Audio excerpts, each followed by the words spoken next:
पण झटपट होणारी महाराष्ट्र स्टाईल मुगाची उसळ पाहणार आहोत. उन्हाळा चालू आहे तर खूप पौष्टिक पण होते, पचायला पण हलकी आणि करायला पण सोपी. तर चला सुरू करूया. आपण नाही का हिरव्या मुगाची उसळ बनवतोय महाराष्ट्रीयन स्टाईलनी प्रॉपर. तर त्याच्यासाठी हिरवं मूग घेतलेत. आता ना हे मूग मी भिजवलेत आणि याला थोडे थोडे मोड आलेत. तुम्ही फक्त भिजवून घेतले तरी चालतील, त्यांनी सुद्धा व्यवस्थित होईल. आणि याला छोटे छोटे आता मोड आलेत, खूप मोठे नाही पण मोड यायला सुरुवात झाली आहे, छोटे छोटे या पद्धतीने. आणि तुम्ही फक्त भिजवून घेतले तरी चालतील. तर चला बनवायला सुरुवात करूया. हिरवे मूग तुम्हाला मार्केट्समध्ये सुद्धा रेडीमेड मोड आलेले भेटतील. मी हे रात्रभर पाण्यात भिजू ठेवले होते आणि दुसऱ्या दिवशी आपण हे करतोय. तर चला सुरू करूया. मग बनवण्यासाठी तर मी कढई घेतली, कढईत आपण तेल ॲड करतोय. तेल ॲड केले, तेल व्यवस्थित गरम होऊ द्यायचं. तेल व्यवस्थित गरम झाले त्या टायमाला मी थोडीशी जिरी ॲड करते. जिरी व्यवस्थित फुलू द्यायची. व्यवस्थित फुलली आहे त्या टायमाला मी एक वाटी कांदा ॲड करते. कांदा आपल्याला परतून घ्यायचा व्यवस्थित. तर चला परतून घेऊया.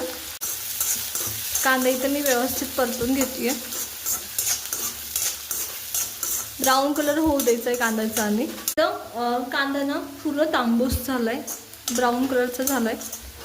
त्या टायमाला मी याच्यात नाही का मसाले ॲड करायला सुरुवात करते. तर सर्वात पहिले मी याच्यात नाही का लाल मिरची पावडर, नंतर हळद हे परतून घ्यायचं. आता मसाले करपतील म्हणून गॅस बंद करून टाकलं तरी चालेल तुम्ही. मसाले टाकल्यानंतर इथे माझ्याकडे बारीक चिरलेला टमॅटो आहे ते ॲड करते मी. व्यवस्थित परतून घ्यायचा 1-2 मिनटं. आता मसाले फक्त हळद आणि तिखट इनफ असतं, पण आपण इथं थोडंसं मी धनेपूड ॲड करते. ती नाही टाकली तुम्ही तरी चालते. नुसते हळदीत आणि मिरची पावडरमध्ये सुद्धा उसळ खूप भारी लागते. तर थोडीशी अगदी चमच्याच्या टोकाला आहे तेवढीच मी, म्हणजे पाव चमचा तुमचं तेवढीच मी धनेपूड टाकते आणि ही सुद्धा परतून घ्यायची. आता या टायमाला मी याच्यात नाही का सगळ्या गोष्टी, सगळे मसाले ॲड केल्यानंतर व्यवस्थित परतल्यानंतर आपलं मूग ॲड करते या पद्धतीने. आता मुगामध्ये 1-2 मिनटं, या मुगाला 1-2 मिनटं परतून घ्यायचं व्यवस्थित मसाल्यांमध्ये. बारीक गॅस करायचा या पद्धतीने. 1-2 मिनटं व्यवस्थित परतले त्या टायमाला मूग शिजण्या इतपत, खूप जास्त मॅशी शिजवायचं नाही. आणि मूग ना तुमच्या मटकीपेक्षा पण लवकर शिजतं हे लक्षात घ्या. आणि शिजतं लवकर त्याच्यामुळं पाणी पण कमी टाकायचं. मुगाला जास्त पाणी टाकावं लागत नाही. तर मूग शिजण्या इतपत पाणी फक्त त्याच्यात मी टाकले, म्हणजे फक्त अर्धा कप, तुमचा चहाचा कप असतो ना तो अर्धा कप फक्त पाणी मी याच्यात ॲड केलं आहे. त्याच्यानंतर मी याच्यात नाही का चवीनुसार मीठ ॲड करते. पाणी टाकल्यानंतर मीठ ॲड केलं हे लक्षात घ्या. त्याने स्टेबल होतं तुमचं मुगाला मीठ, त्याच्यामुळं मी पाणी टाकल्यानंतर टाकलं आहे. तर हे व्यवस्थित हलवून घ्यायचं. आता बारीक गॅस करायचा शक्य तेवढा आणि हे शिजवून घ्यायचं. ताट झटके आणि बारीक गॅसवर हे आपण शिजवून घेतोय. तर आता मूग शिजायला ठेवून नाही का 5 मिनटं झालेत आणि मी तुम्हाला दाखवते कसे झालेत ते. तर पहा, अप्रतिम.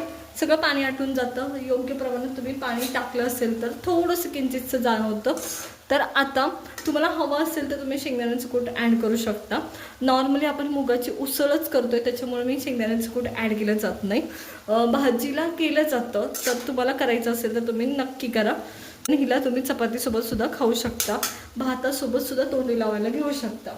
तर आता थोडंसं पाणी तुम्हाला याच्यात दिसतंय. जेव्हा तुम्ही भाजी साईडला काढाल, कोथिंबीर टाकाल तेव्हा ते पाणी दिसत नाही, कारण अगदी किंचित पाणी आहे ते उडून जातं. तर चला आता मी थोडीशी कोथिंबीर टाकते आणि आपण हे मूग साईडला काढून घेऊया.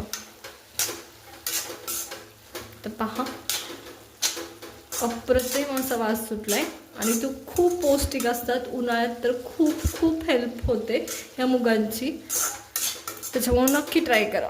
इथं मी हे साईडला काढून घेते आणि इथं एकदम गरमागरम अशी ही हिरव्यागार मुगाची उसळ तयार आहे. एकदम सुरेख झाली, अगदी मोकळी फटफट येते आणि तुमचं जेवढं ते पाणी शिल्लक होतं ना ते पूर्ण ह्यानी शोषलेलं आहे. तर पहा, एकदम गरमागरम ही उसळ तुम्ही कशासोबतही खाऊ शकता. अगदी नुसती म्हटलं तरी सुद्धा खाऊ शकता. तर चला सगळी उसळ मी अशीच साईडला काढून घेते.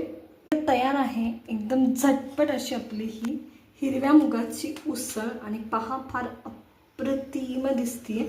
त्याच्यामुळे नक्की ट्राय करा. आवडली असेल तर लाईक करा, शेअर करा आणि सबस्क्राईब करा.